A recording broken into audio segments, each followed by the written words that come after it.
When it is time to side dress your tomato plants, you want to use about a tablespoon of a nitrogen fertilizer. You want to do this probably monthly.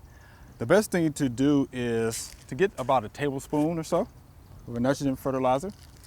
Now you don't want this fertilizer to actually touch the stem of your tomato plants. Okay, just somewhere on the side like that would be good enough.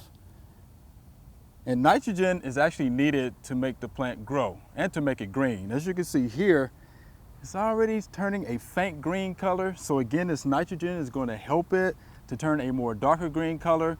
But be cautious, you don't want to use too much nitrogen fertilizer because you're going to get more foliage than fruit. After you finish spreading your fertilizer, don't forget to water it in. So again, be careful when you're spreading your nitrogen fertilizer. Do it monthly when you're side dressing, and you should be just fine.